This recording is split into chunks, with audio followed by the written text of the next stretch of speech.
today. But, okay, we got through it. And we had a long Very ACLC meeting, so that was fun. Those are the best, right?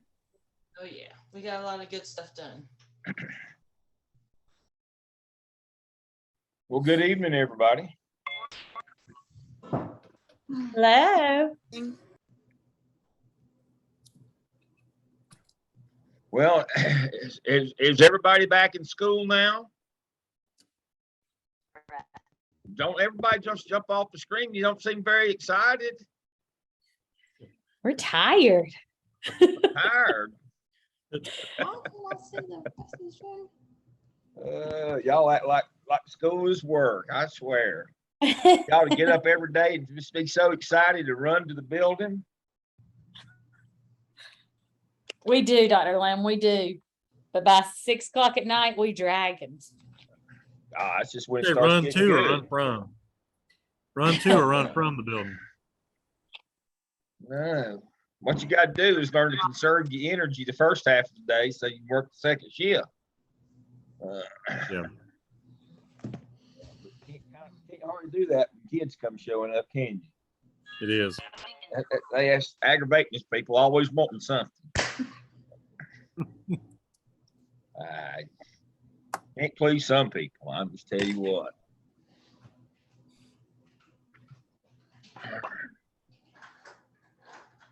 So I'm going to apologize tonight before you get started, Dr. Lamb. I'm going to apologize ahead of time. If you hear a lot of noise in my background, I'm trying to do this from home tonight. And I okay, have good for you. teenage girls, so we'll try it out. We'll see how it goes, but I don't really have anything for you tonight other than work on your skip task 1. I saw that nobody has turned it in. I wasn't expecting you to, but try to have it in by what's today? Wednesday, Saturday, Sunday night at 9. Try to have your skip task 1 in to Dr. Payne's, your regular 604 class sheet. I'll try to get it in there, and I will figure out a way to get to it and leave comments quickly. I know the shell is working. I saw that Savannah uploaded an assignment on coaching this week, a couple of days ago. So I think everything's working just fine. You never know. Every semester, that first, you're always waiting on that first post to make sure everything's working. So it appears that everything's working in the shell. I covered the skip last week. Does anybody have any questions on the skip? Anything I need to cover again? I don't want to waste your time. I do want to. Okay, Savannah, go right ahead. I have questions. Are you going to be on the whole time where I could get on with you after, or are you? I will be here. I'm going to try to be quiet though, but I am going to be here the whole time. I need to learn something. I might stay on with you for a few extra minutes if that's sure, okay. Sure, we can do that. Okay. That'd be great. I did want to spend, I get 3 minutes each week. I'm going to try to spend my time quickly. I want to comment on Savannah's post this week on coaching.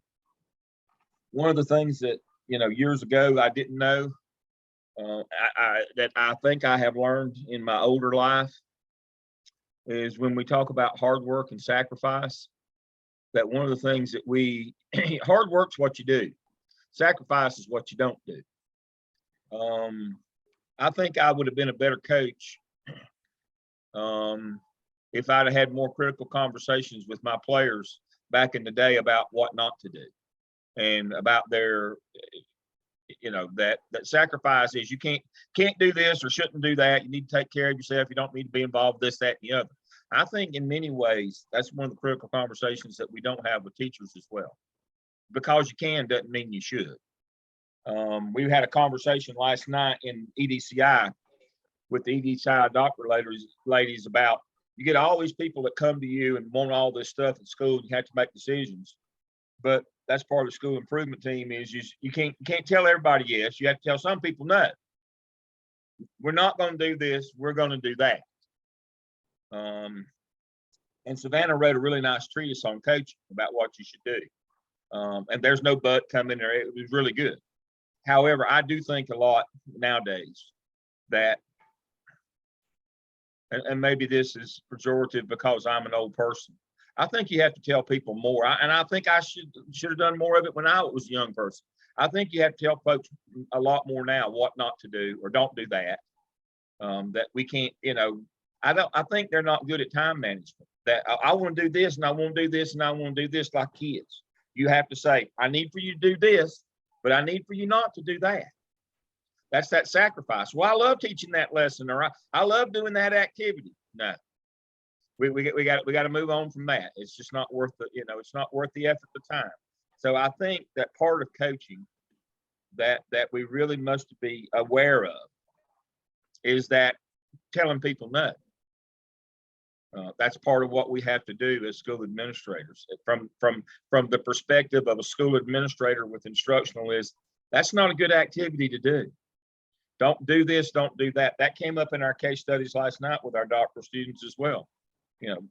A social studies teacher had this writing exercise where they were writing the state legislators, but they were writing these political position papers, and everybody's lost their mind in the school district. Sometimes you have to tell people no when you coach them. That's not, you're not getting any value out of it.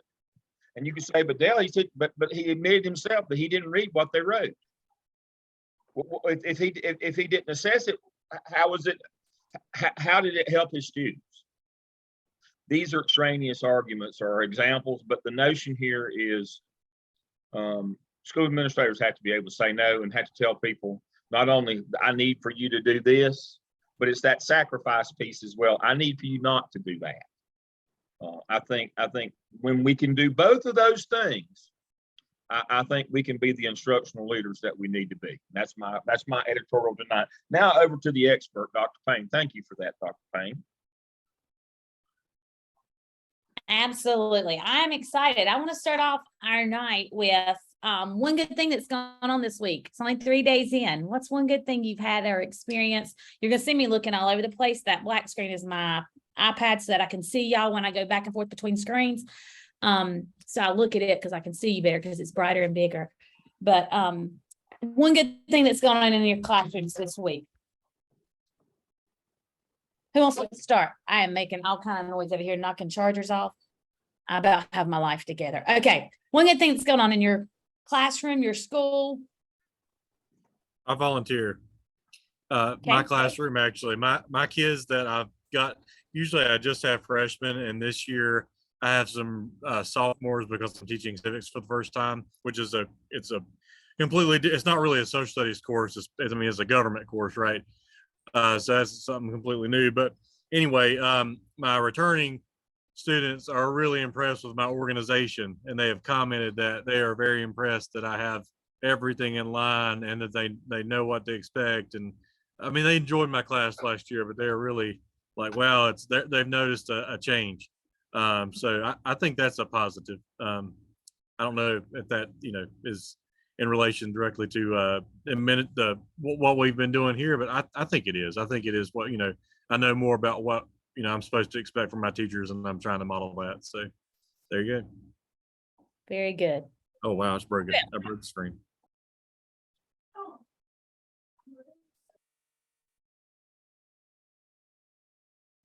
I'll go next. Thank you. So I've been implementing the use of more anchor charts in my classrooms, and I see where kids are using it as reference point to just engage more and participate in discussions in class. And that idea came out of one of the tasks that we actually did.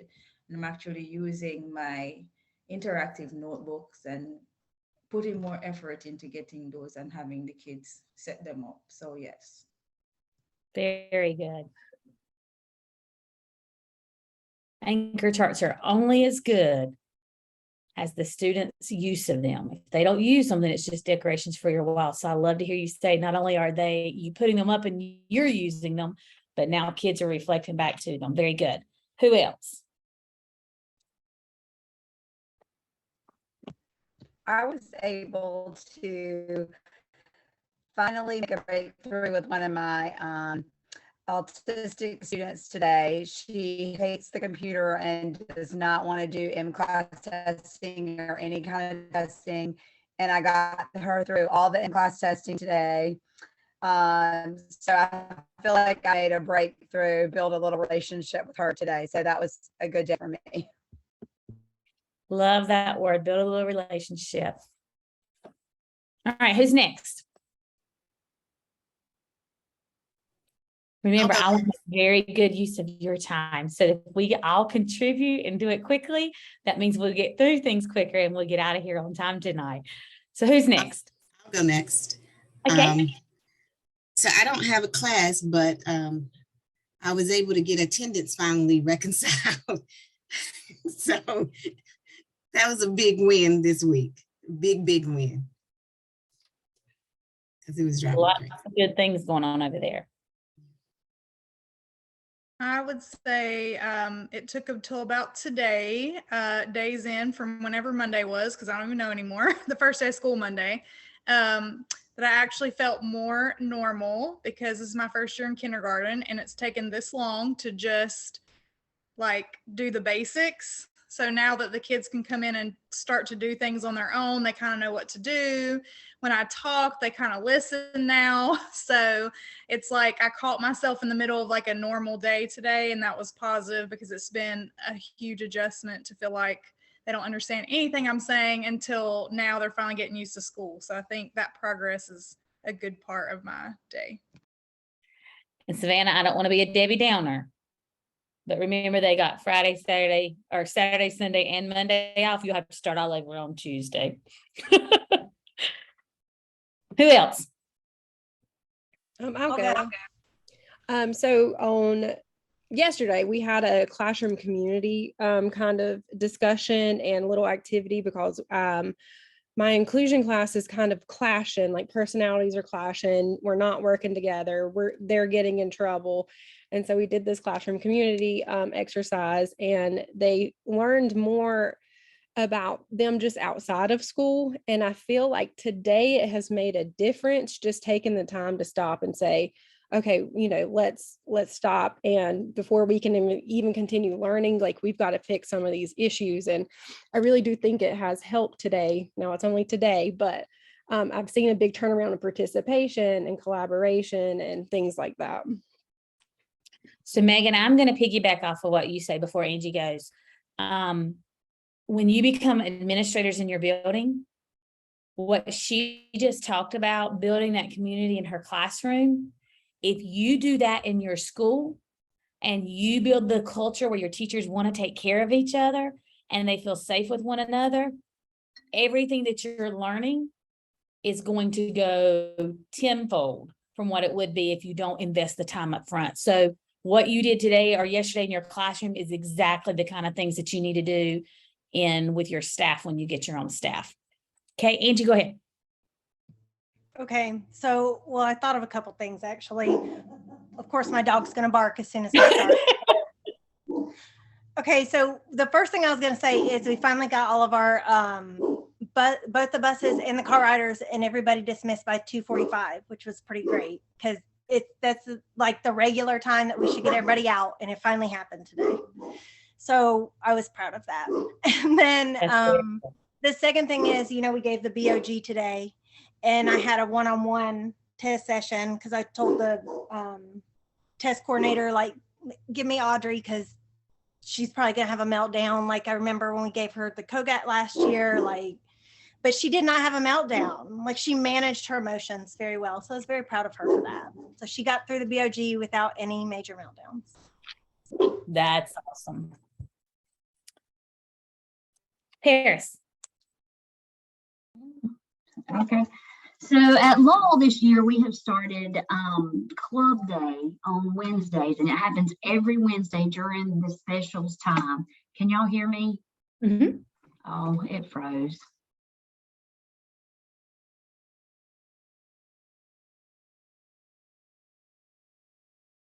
Does anybody want to go while Paris is getting unfrozen? I'll go.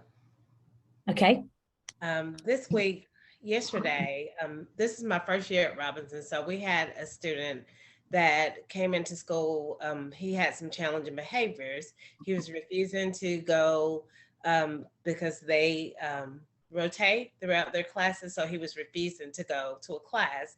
And I didn't know if he would come. I went in the room to see if I could assist just to help him to try to have a good day and have a successful day. So I went in and talked to him, and we went to my room and he let me know some things going on at home that happened, and we talked about what could he do to make it better next time and try to give him some strategies and some methods to make him have a better day. And that was a win for me because I want all students to be able to go to school and have a good, productive day. Very good stuff. And many of our kids need that person to help them get back on track. Let's see, who else? I'll go. Okay. So we were able to all log into SchoolNet on our own and take a math assessment. So I didn't have to walk around and type in anybody's Power School number or the password. It was amazing. That's a good place. 4th grade, is that right, Emily? Yes. Very And good. my first year in 4th grade, so it's a whole new world out there. That makes you go, okay, I can do this. Yeah. Paris, you're back with us. I'll try it again. So we're starting club day at Lowell, and every kid in the whole school participates in a different club: music, art, PE, library, and leadership. And this was our 2nd week, and they got to pick which club they wanted. We gave them a choice, and it's going really well. We're having very positive results from the kids. They're very excited to come in. And so today was our 2nd time, and it was just a very fun day with the kids today. Very good. Clubs were one of my favorite things at Hawks Nest because I felt like it gave us a chance for the kids to see the teachers having fun, but it also gave us just some extra time to build some relationships and get to know other kids. I don't know if you're a club switch like we did, but I loved that time. Let's see, who else? Daphne, go ahead. So today I survived my first middle school game, and for about the first hour, I was the only admin person there. And all those parent engagements were really interesting, but we survived. And also I completed a walkthrough today, which I have been trying to do since Monday, so it was a win. I'm just so glad my girls are in high school now, so you can't see me at a ball game. I'm not a good athletic mama. I get a little into it. On that note, Alex, what's going on with y'all? Let's see, this week, we finished up FitnessGram testing. So I know the kids really hate FitnessGram, but it was a good thing for us this week. We got that done. We've been talking about, I'm on the PBIS team. So we've been talking about some, rewards that we're going to be doing this year for positive behavior, incentives, things like that. So that's, we got some good, exciting things planned for them to reward them. And then other than that, that's about it. How's your athletic teams going? Good. We had a game today. I just actually walked in about 15 minutes ago or 20 minutes ago. So football is doing pretty good. We won today, and then softball lost today, but they're 1-1 overall. So yeah, everything's going pretty good. Kids are having fun. That's what matters. Wanda Reed, how's it going at Greer? I'm exhausted, but it is great. We have implemented a more restorative practice in our school. We have hired someone who that is what he does. The program is called Pivot, and please don't ask me what it stands for. I will promise I'll tell you next week.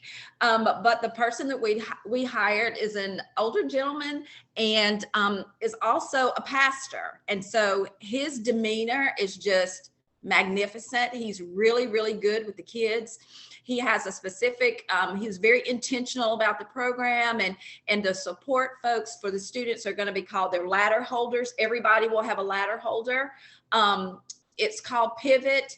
And he was very intentional about that as well, because making adjustments in life, having to do a half turn. So he was just really intentional, and it's really going really, really well. He's worked with some students this week who were unfortunately suspended. He reaches out to parents to get permission to talk with the students, and they go through what happened.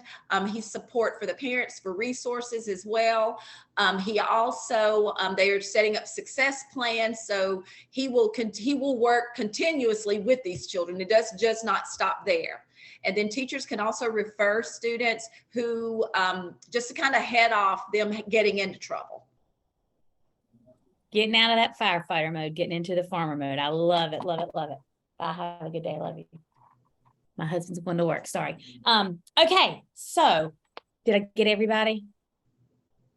One, I'm going to come see that in action. I wrote myself a note to put that on my schedule next week. So what we're going to do, I'm going to share my screen and we're going to get started. Give me just a second.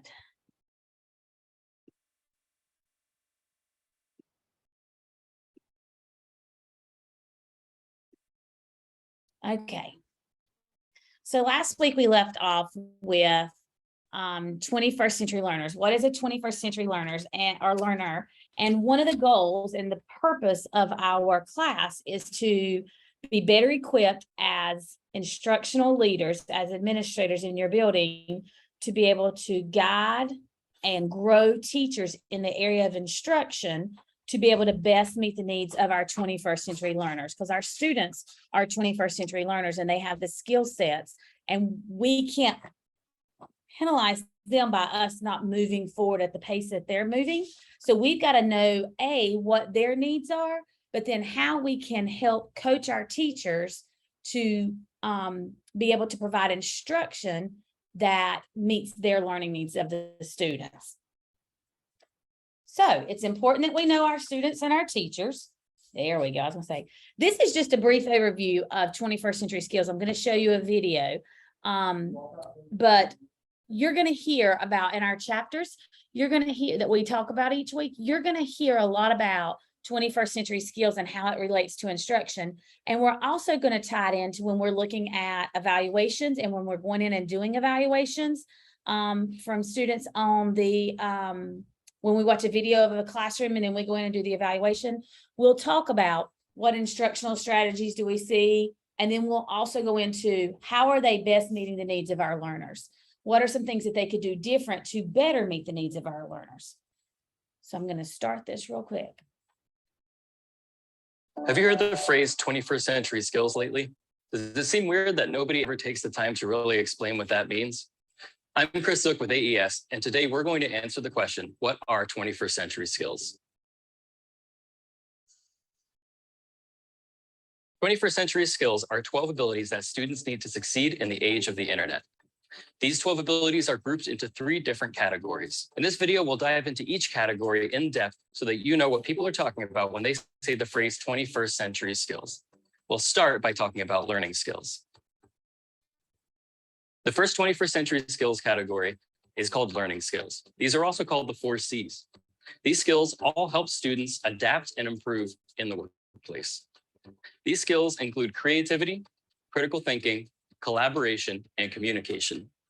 All of them are skills that students can use later in life to adapt to any situation that they can encounter on the job.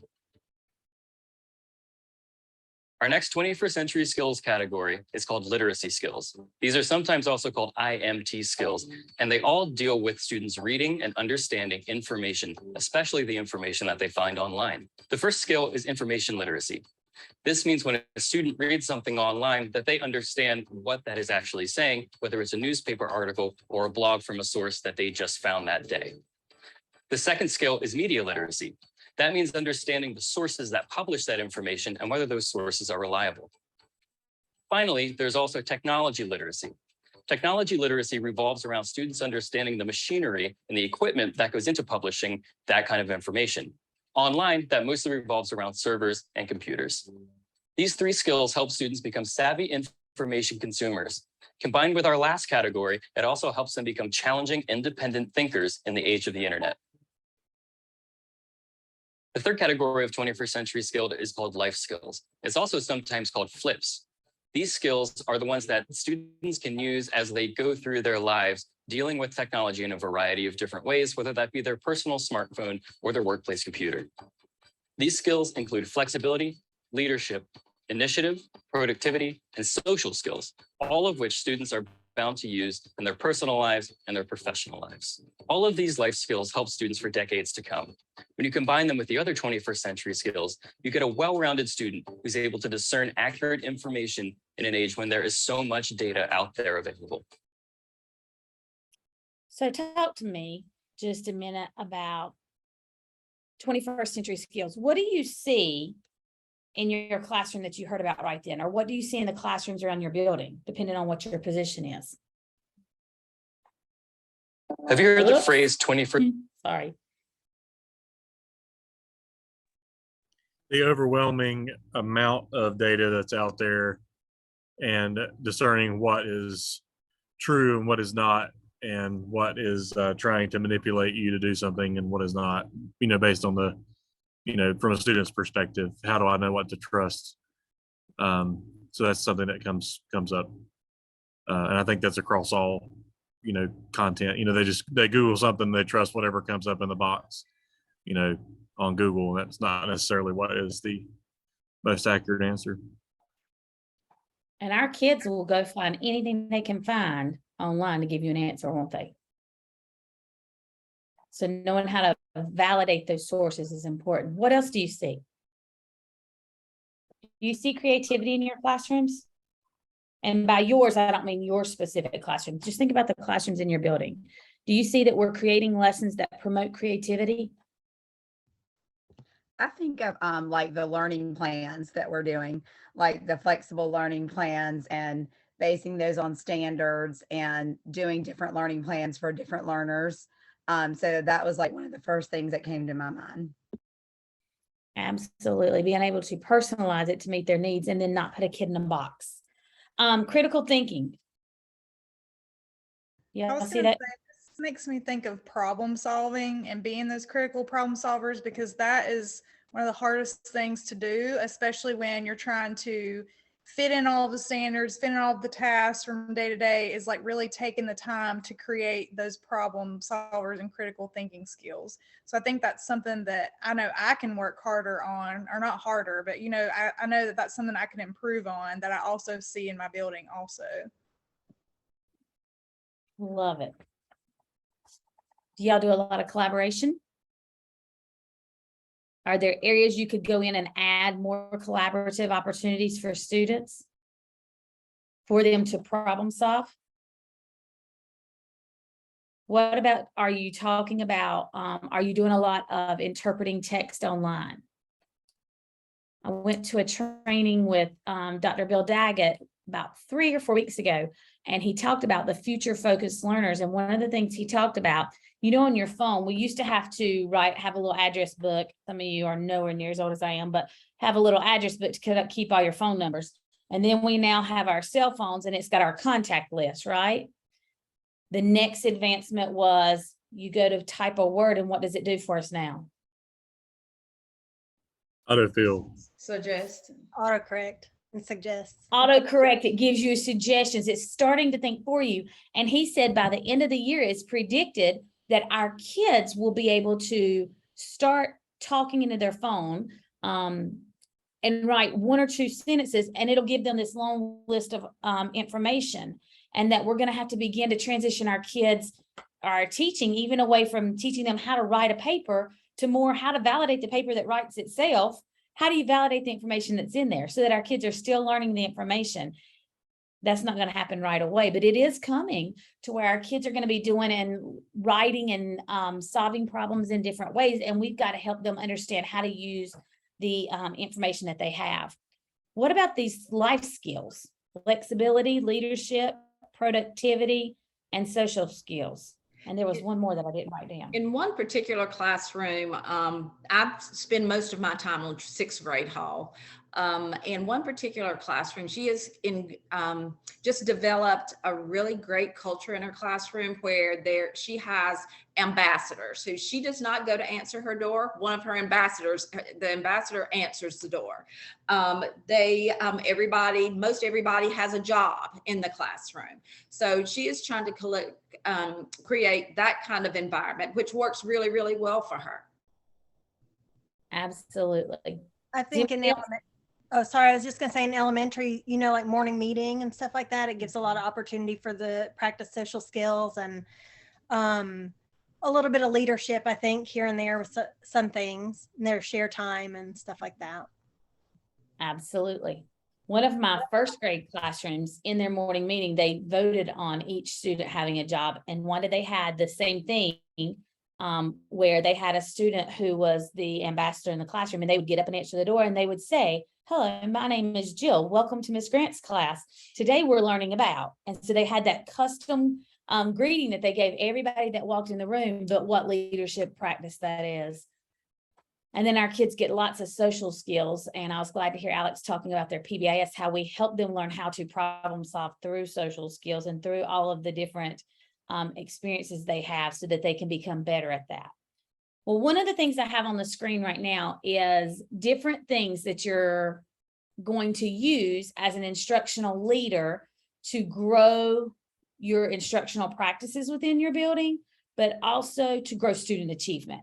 Because ultimately, we've talked about how you can't be the expert in everything, correct? As the principal, assistant principal, as the instructional leader in your building, you have to have good general knowledge about everything, but then you also have to know how to pull or who to pull in to make the greatest impact on your staff. Let's talk about the data that you use in your building. So in high school, what are the top 3 data sources that you guys use? Yeah, the EOC results, right? EOC. I ready for our middle and elementary.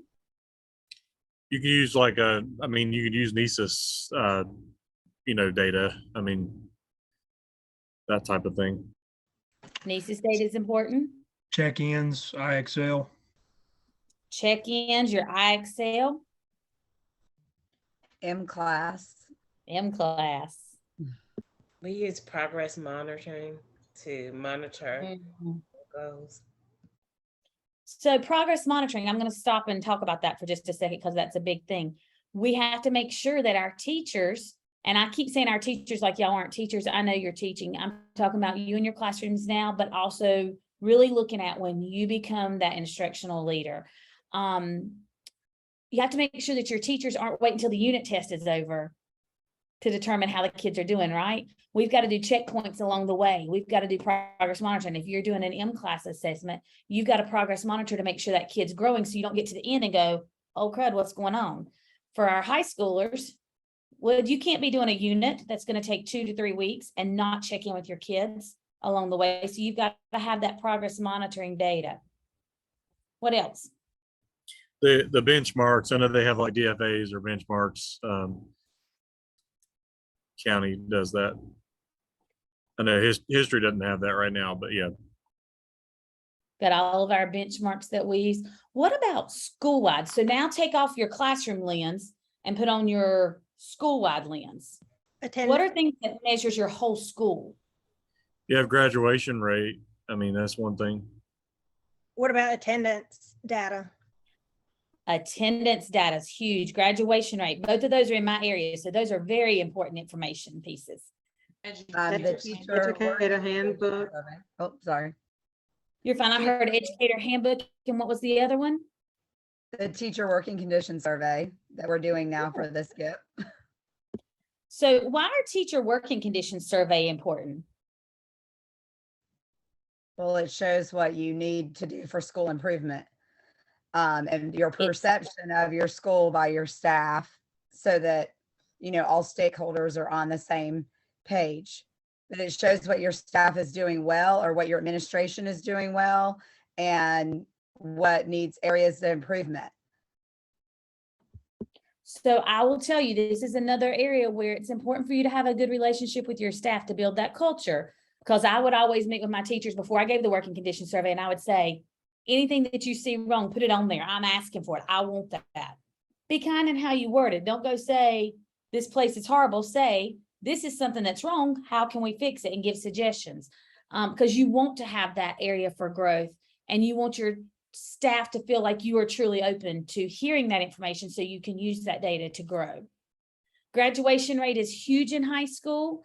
Dropout rate, that's another thing that we're looking at. How do we be creative and keeping kids from dropping out? And so those are different data points that we will use. Let's talk about the instructional tools that you use. What are the resources? We're not going to talk about the specific types of instruction because we're going to learn a lot about that this semester. What are the resources you use? High school, what do you use?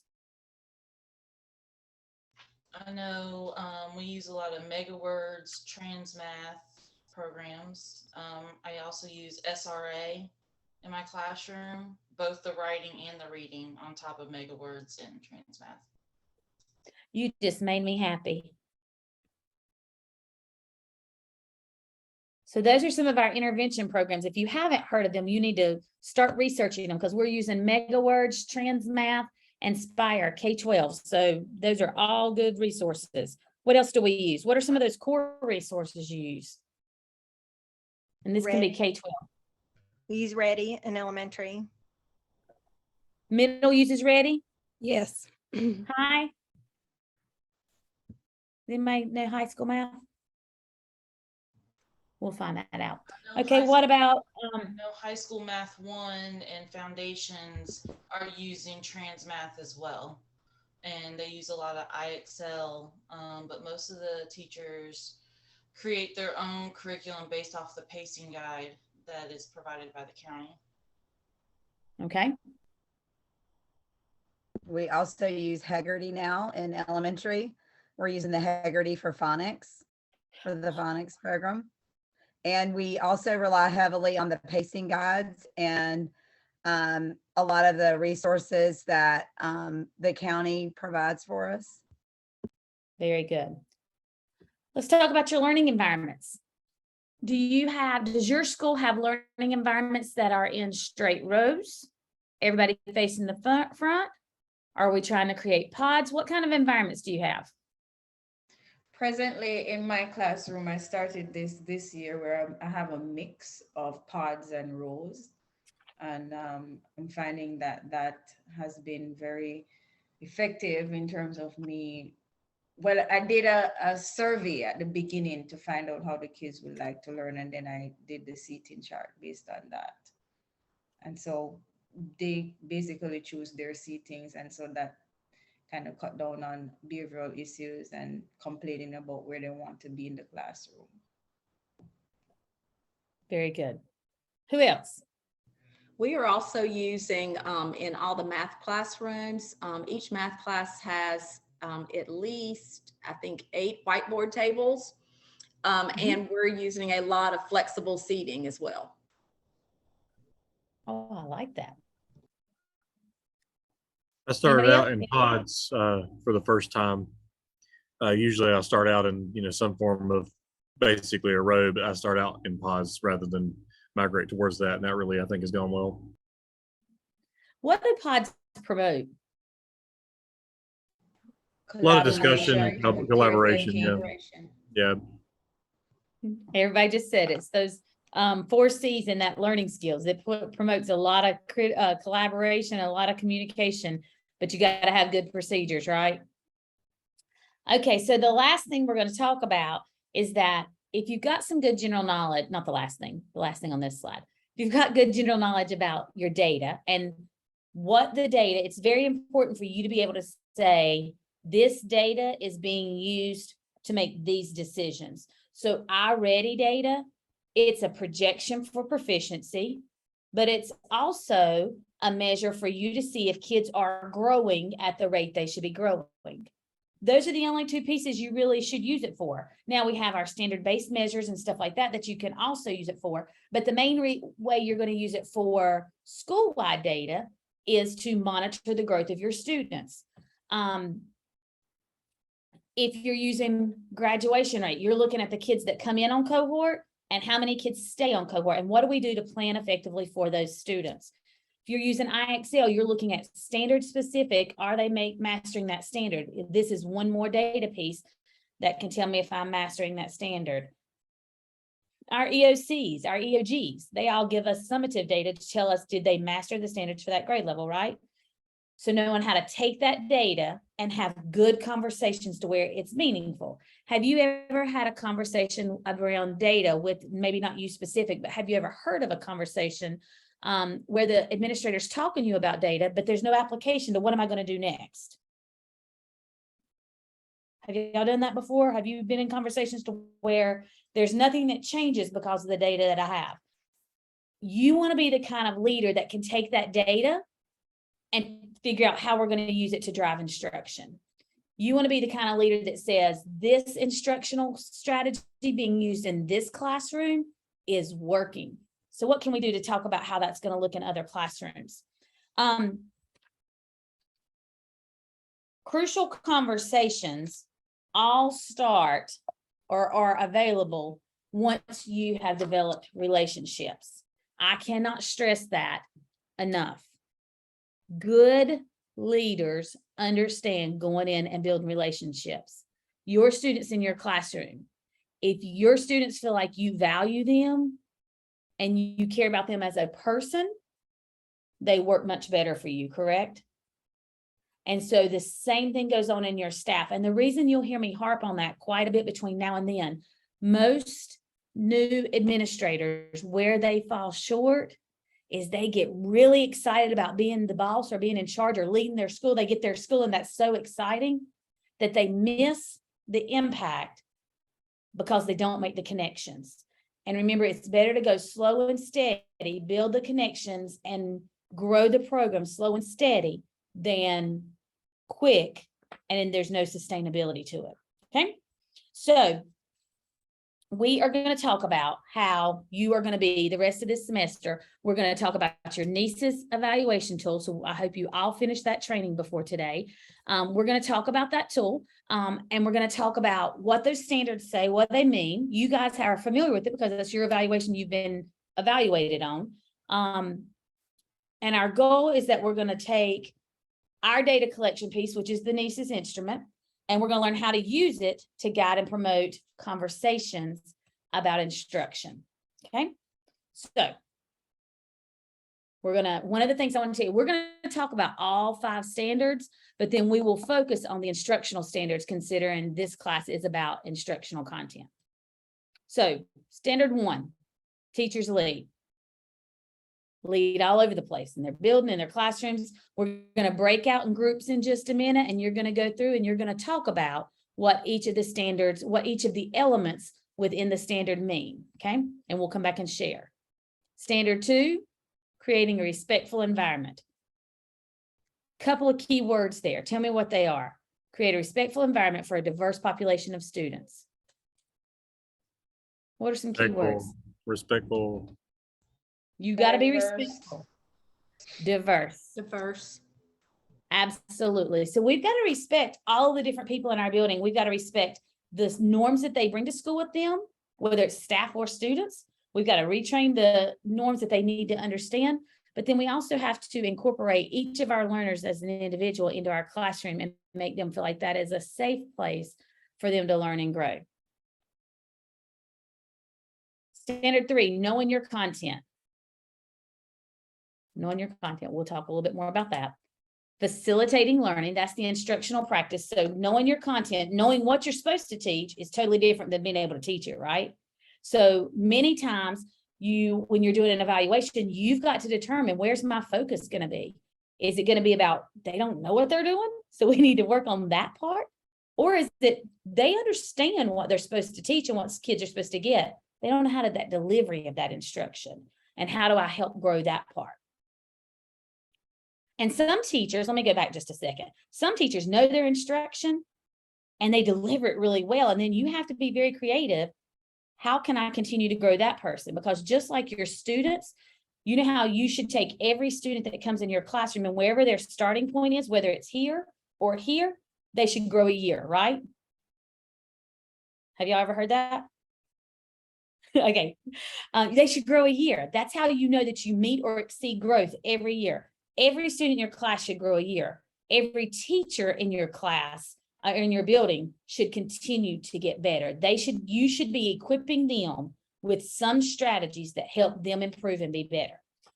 So the last one is teachers reflect on their practice. Do you have impact on that one? Absolutely. You can put different things in place to help your teachers do that. And then our instructional standards we're gonna focus mostly on 2, 3, and 4. But I will tell you, I think it's very important for us to realize standard 5, it's not about actually teaching, but if teachers aren't reflecting about their teaching and about student learning, are they changing their practice or improving it? Number 1, teachers leading. That's where they're leading professional development. That's where they're leading in their classroom. A teacher that is leading in their classroom, they are planned and prepared. They are ready to go for the day. They have procedures in place. They know how to differentiate, how to meet the needs of all their learners, right? So that's also ties right back into your instruction. So what we're going to do in just a few minutes, we're going to go into a breakout room. First, we're going to do one together. So give me 1 second. We're going to pull up our standards right here. We're going to look at standard 1. See if we can make this a little bit bigger for everybody.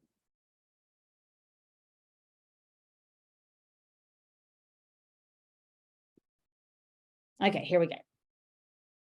Y'all are going to do this with me. So you know when you fill out your evaluation, did y'all find that NESIS evaluation tool a little helpful? So you will get a chart. Let me start back by saying you will have, this is the training that you have gone through. So you won't have to go through quite as intense training with when you become an assistant principal. But you will get a chart from Dr. Smith at the beginning of your year that'll say, here are who your teachers, here they are by column. So these are your probationary or your BT teachers, any of those that need a comprehensive evaluation. Here are the teachers who need the standard evaluation. They're renewing this year. And then here are your teachers who are on abbreviated. If you've got a teacher on an abbreviated, that one goes really quick. But don't make it so quick when you do those that you just check because they're not being renewed, that you're not giving them good feedback. We will talk more and more, and when you get hired, you will go through more and more about when to do what evaluations and all those kind of things. So the big things that I wanted to show you in here before we start talking about what it means, you know that in order to go, you start here, you read what it talks about. So teachers demonstrating leadership by taking responsibility for the progress of all students. Do y'all see that keyword all? So if you've got a teacher that says, little Johnny is driving me insane, I'm just going to push him over to the side and not deal with him right now because I got these other 18 kids. Is that all? Have you ever heard a teacher say something like that? And so you bring them back to this evaluation tool. Do you see how that's a great conversation to say? I want you to think about what you just said, and I want you to go back and I want you to read standard 1A, teachers leading their classroom, and tell me what word you're missing on there. What can I do to help you get that all? You see how we just had a crucial conversation and it wasn't punitive, but it's still held accountable? So helping teachers get to the point that they read this and understand what this is looking for. And then when you start marking, when you're observing, and I'm not sure what this 3 is doing here, so I don't know why that's there. But anyway, when you start marking, you will mark. They understand how they contribute to high school or students graduating from high school. You have to be able to mark that and that they use data to go to the next column. Did y'all get that out of your training? Everybody good with that? So that's the big thing, is that you have to mark everything in this column to be able to go to the next column. So it means they can do all of this. I'm sorry, I'm on the wrong screen. They can do all of this, and they can do all of this, and to keep going. Now, I always told my teachers, if they establish a safe and orderly classroom, but they don't provide evidence of data-driven instruction throughout all classroom activities, I would give them the takes responsibility and establishes and leave that one open. And that would be our focus of area of growth. So within that column, I can choose a couple of different ways to go about that. I can give them 2 of the 3 that way, or 1 of the 3 that way. And that gives us a focus point. So when you look at developing is a first starting out teacher situation to where they are learning. At the beginning of their first year, it's okay if they get developing. They can't stay there. Our job is not to allow them to stay there. Okay. Proficient, if they're at proficient, that means they're good. They're meeting the expectation. The conversation comes if you've got a teacher that's staying in that proficient range is, do you want to be the basketball player that makes the team and sits the bench? Or do you want to be the basketball player that's playing? And the way that you're the basketball player that's playing is you are practicing, you are refining your skills, you are getting better and better, and you are showing that you are learning and you're growing, and it's going to be evident on the court, right? Same thing in your classroom. If you want to move from a proficient to accomplished is that like high B, low A student. That person who is going above and beyond consistently in their classroom. And this is no disrespect, and I'm not trying to make anybody believe any of that kind of stuff, but no disrespect when I say this, but the distinguished column at my school, we call that the Jesus column, because that's the column that's hard to get to if you read the descriptor. So if you're a principal, I need to tell you that I encourage you, you don't give distinguished unless they earn distinguished. Because some people feel like I need to get all distinguished, but if you're not doing it, then you don't have room to grow because you think you're being told you're doing it, right? So you got to look at those descriptors and truly mark where they are. And when you mark it up. And then in your post-conference, I had a teacher one time that just every time I did an evaluation with them, they challenged me. I don't understand why you don't mark me as distinguished. I don't understand why you don't do this. And so then you have to start having those conversations. Well, let's talk about what artifacts you have that could show me that you encourage students to take responsibility for their own learning. I heard Marcia say learning plans. They have data notebooks that they go through and they mark off on their learning plan what they've accomplished and that they're ready. Okay, then I can go through and change it because you've just given me proof, right? And you know that teacher knows what they're talking about. So when you go into that post-conference, that evaluation doesn't have to be final, but you give your teachers a little bit of time to look at it. So then if there's areas that they don't agree with, they can bring you the artifacts, because in 20 to 45 minutes, depending on which kind of observation you're doing, you will not be able to see everything, right? So that's my quick overview. Now let's talk about standard 1. This is what you're going to do in your groups in just a second. We're going to break up into groups, and you're going to take a whole standard. And in that standard, you're going to come back and be ready to share. What does it look like? Teachers leading in their classroom, developing proficient, accomplished, and distinguished. So y'all look at that. To be developing in standard 1A, understand how they contribute to students graduating from high school and uses data to understand the skills and ability of students. What are some keywords in there?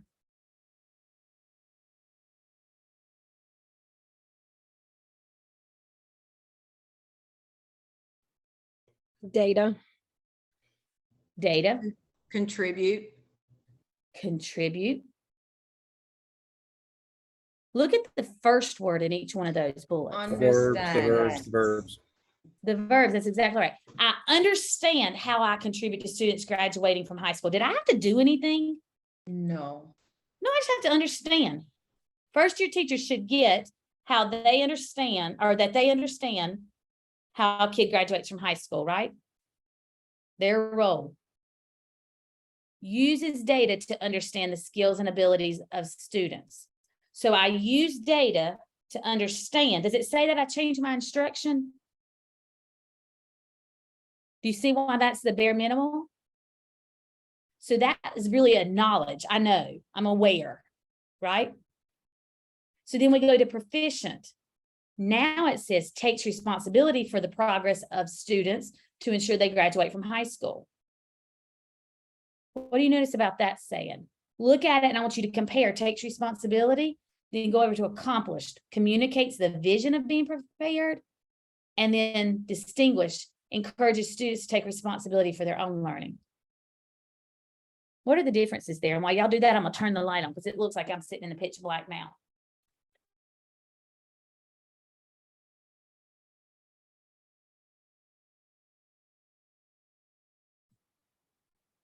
What do y'all notice about that?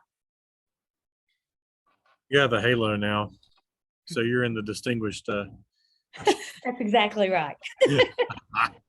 I think it goes from like being like internal to external, basically. Like you understand it, you have responsibility, then you communicate that out, and then you also then encourage others. Very good, Angie. You understand it, you take responsibility, you use it. I feel like accomplished is not only do I use it, but students, it's changing the results that are coming out, and I share with my colleagues. And then distinguished is it's gonna go way higher. Okay. Let's see, wrong place.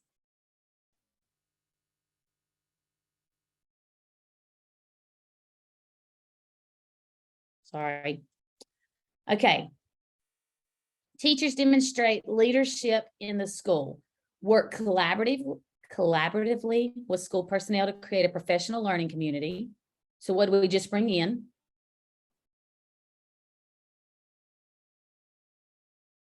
Professional learning community. This is an area Collaboration with your staff. Collaboration, our 21st century skill, and our PLCs that we've been learning about, right? Analyze and use local, state, and national data to develop goals and strategies in the school improvement plan that enhance student learning and teacher working conditions. So that says I analyze data and use it to improve our school, right? Do you see how much thought has to really go into this if you use this tool the right way? Teachers provide input in determining school budget, the selection of professional development that meets the needs of students and their own professional growth. They participate in the hiring process and collaborate with their colleagues to mentor and support teachers to improve the effectiveness of their department or grade level. So when we look at developing, they attend professional learning communities and they display awareness of the goals of school improvement plan. Are they having to do a whole lot? They just got to be there. They don't have to participate really. They just have to attend the PLC. They participate in PLC and they participate in developing or implementing school improvement plan. Does that mean they have to be on the school improvement team? No, there's a lot of principals that think if you're not on the school improvement team, you can't get that checkbox. How can you participate in developing and or implementing the school improvement plan? You can provide feedback to those representatives who are already on the team. Filling out surveys that are sent out by your principal. And you need to know the school improvement team goals and make sure you're working towards that. Absolutely. So if our goal is to improve our reading scores by 10%, if I'm doing small group reading instruction and my kids are growing, am I implementing practices to help improve our school improvement goal or plan? So then you see the next one goes into assuming a leadership. So that's in the PLC, they're taking on a leadership role and collaborating with school personnel. So then they're going and saying, hey, let's look at how we can continue to enhance our reading scores. I found this that we could use, or well, let's talk about how this group of kids they're not showing growth. What can we do for them? And then a leadership role in implementing the plan throughout the building and collaborating with colleagues to improve the quality of learning in the school. The next one, and I'm going through this, I know somewhat slow, but I just want to make sure everybody knows. So when you come back, you're going to come back and you're going to talk about 1C stands for teachers leading in the profession. As a developing teacher, you would be blah, blah, blah. As a proficient teacher, you would be blah, blah, blah. Does that make sense what you're going to do? So we're going to do real quick. 1C, they lead in the profession. They strive to improve the teaching profession. They contribute to the establishment of positive working conditions in their school. They actively participate and advocate for decision-making structures in education and the government that take advantage of the expertise of teachers. They promote professional growth for all educators and collaborate with their colleagues to improve the profession. Before you start your year off, do you know one conversation I always had with my teachers about 1C? What is one thing you should not be doing if you are leading in the profession? You have to talk about what that word advocate means, right? Should teachers be out bashing everything that's going on? Is that advocating?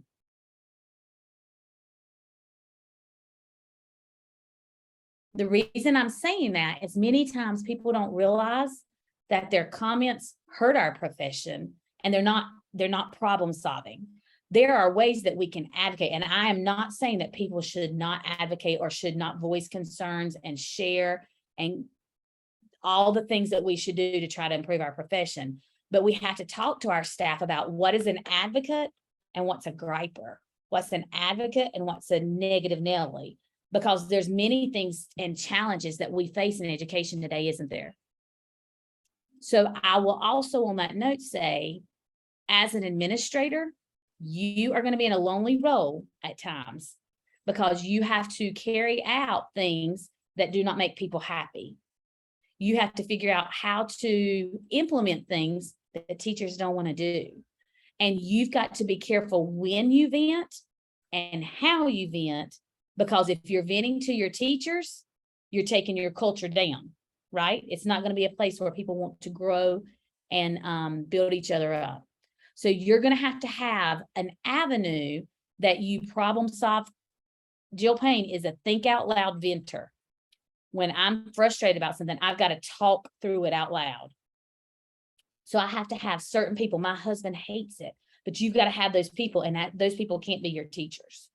So you also have to teach your teachers the appropriate way to problem solve when issues come up. How do they go about really taking stands on things that they feel strongly about that produce change? Okay.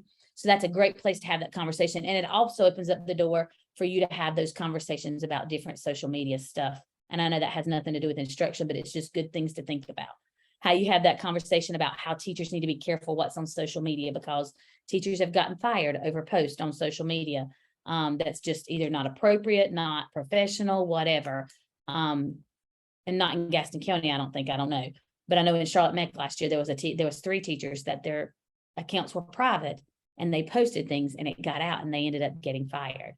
So we have to be very careful and talk to people about how you have to remember that we have to act as professionals in all that we do. So advocating for students in schools and high ethical standards, knowing the policies, supporting positive change, participating in developing, and actively participating, promoting, and providing evidence for. You see how those verbs change at each one. It's just like a rubric for a kid. You have to look at where they are. Understand the importance of ethical behavior. I can understand what ethical behavior is. I can demonstrate it. I can know and uphold it, or I can model it. You see how those are growing? So if you've got a teacher who's out, let's say, I'm trying to look and see. I'll tell you the one that's the easiest to use. When you look at that, provides a safe and orderly classroom.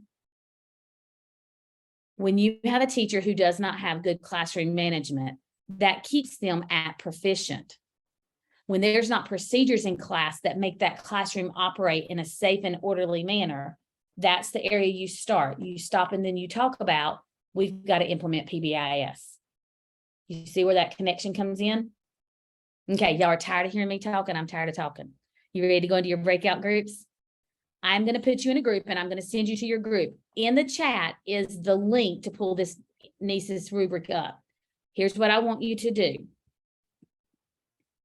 In your breakout rooms, you're going to read your standard, come up with the definition of each element within the standard. So what does it look like in standard A? Developing, proficient, accomplished, and distinguished. I'm going to set the timer for 12 minutes once I send you into your breakouts. And then you'll come back and just have a spokesperson. And you can choose that each person does an element, or you can choose that one person's going to present for the whole group.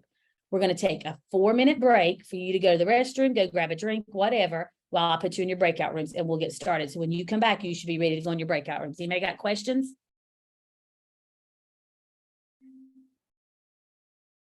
Okay. So I'm going to put you in your breakout rooms. If you want to go ahead and take a 4-minute break, and then we'll get started.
Dr. Liam. Yes. Where is the breakout room on the bottom of this screen? This is not like mine. Okay, mine's got it on it, so let me make you the host. Okay. If you don't mind, sir, I would appreciate that.